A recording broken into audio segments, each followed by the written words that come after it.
Today, I'm going to discuss some of the common MLM problems and how to deal with it. If you're experiencing one of these things, now you'll know how to get through it. So the first one that you might experience is a negative spouse. What I have found is that opposites attract. Normally, one spouse is excited about the business, the other is either neutral or negative.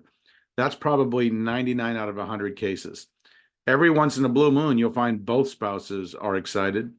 When that happens, the couple normally does very well in the business, but it's very rare.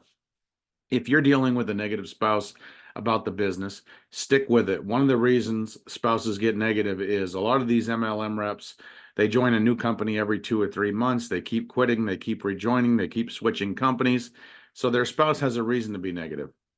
You can also share your goals with your spouse and tell them why you're doing the business. And when possible, you want to try to involve your spouse in the business whenever you can. Another problem that you'll either deal with or someone on your team will is lack of motivation. Now, here's the truth. No one is motivated all the time. I'm not motivated all the time. My friends who are leaders and who are also successful, they're not motivated all the time. Motivation comes and goes. What I have found is action creates motivation. When you do what you know you need to do every day, whether you're motivated or not, you stay motivated. It's almost like the person who goes to the gym. Sometimes you don't want to go to the gym. You want to stay in bed. You want to stay home. You're in your pajamas. You're comfortable. And you end up dragging yourself to the gym. But here's what I found. When you're done working out and you leave the gym, you're glad that you went. That's kind of how this business works. Commitment is the key to long-term success, not motivation. Why? Motivation doesn't last. Commitment does. Get plugged in and stay plugged in. That's how you stay motivated. Maybe you're too busy or you have little time for the business, or that's what you think anyway. Now, here's the truth. We all have time for things that are important to us.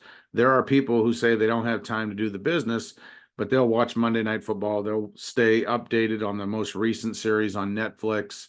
They'll do their bowling league. So everyone makes time for things that are important to them. So if the business is not a priority, they're going to give you an excuse. If the business is a priority, they're going to find a way to carve it in their busy schedule.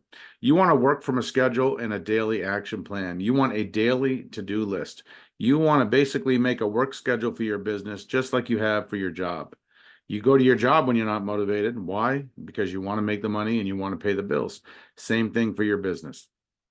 If you keep doing what you're currently doing, you will always be too busy. This is what I tell people when they tell me I'm too busy for the business. I say, look, if you keep doing what you're currently doing, are you ever going to have the time that you want to do the things that you want to do? And chances are you're not. You want to identify and do 3 to 5 things per day to grow your business. So have a daily checklist, have a list of key tasks that you can do each day and do them daily.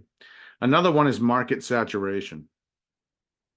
Now, there are probably well over 1,000 companies in our industry. I don't know the exact number, but it could even be substantially more than that. Now, here's what I tell people. Amway, which is one of the oldest companies, they've been around since 1959, over 60 years. They still have people joining their company every single day. They're not saturated. So all these other new companies, I don't believe they're saturated either. Now, the longer a company has been around, the more people have heard of it. I agree with that, but that's not always a bad thing. It's good when people have heard about a company before. If you're only building your business on Facebook and everybody you're talking to has heard of your company, maybe you want to take some of those conversations off of Facebook and try some other marketing strategies like postcards, YouTube, LinkedIn. There's lots of different ways to meet people. You can even do face-to-face. Another thing you can do is you can identify your unique selling proposition and be different. What I like to do is I like to look at all the reps in my company and I ask myself, how can I stand out with all of the thousands and thousands of reps in my company? And what can I do to make my company come across as different from all the other companies in the industry? And that's your job to figure that out. Every business has a USP. Think about fast food restaurants. There's tons of them. They're always popping up all over the place, but they all have a different unique selling proposition. They all do things a little bit differently, even in a crowded marketplace, and there's room for all of them. So here's a few more problems that you might encounter at some point in your career. Strain in relationships. This is something that I read about all over the internet. people saying they lost their friends and their family because of MLM. I don't really understand that, because if you're doing your business the right way, you're not going to strain any of your relationships. Here's the truth. If you started a traditional business, let's say you opened a restaurant, you would tell everybody you know that you opened a restaurant. Why? First of all, because you're proud of opening a restaurant. And secondly, because you'd hope that some of them at some point would want to come to your restaurant and do business with you. That's kind of how I feel about this industry. Your job is to notify people of what you're doing. It's not your job to be deceptive or try to sell them or try to convince them to join you or buy from you, but you should let them know what you're doing. If you're sharing the business and the products the right way, you're not going to strain any of your relationships. If you're being deceptive, for example, if you schedule a family barbecue, you get 30 people over, and then you take out a whiteboard and you start doing a business presentation, yeah, that's shady. That's going to make a lot of people upset. Don't do that. You can always add new friends on Facebook. You don't have to pitch your mom, your dad, your best friend. Most people on Facebook have several thousand friends. A lot of them you might not even know. So start with those folks. You don't have to start with your best friend or your parent or your sibling. Start with people on Facebook who are friends with you. Another thing that a lot of people struggle with is duplication. Now, here's the truth. Most people that you sponsor are not going to do anything in the business. Maybe 1 or 2 out of every 10 people who join will even sign up one person. Easy come, easy go. Most people who join do so for a different reason. Some just want a discount on the products. Some want to be part of a social club. Some come in thinking it's the lottery, but have realistic expectations about duplication. What you want to do is you want to help everyone do a little bit or do a little bit more. That's really where the magic happens. Recruitment challenges. This is a common problem in our industry. People don't know how to recruit. My response is, of course you don't know how to recruit. If you've never done it before, you're going to have to learn how to do it. Very few people come into the industry with recruiting skills already in place. Unless you're a corporate recruiter or an Army recruiter, or you've done sales before, it's going to be something you have to learn how to do. Now, anyone can learn how to do it if they're willing to put in the time. You should read books about sales and marketing and recruiting. You want to leverage your upline support team, and you want to focus on improving your skills. Here's the truth.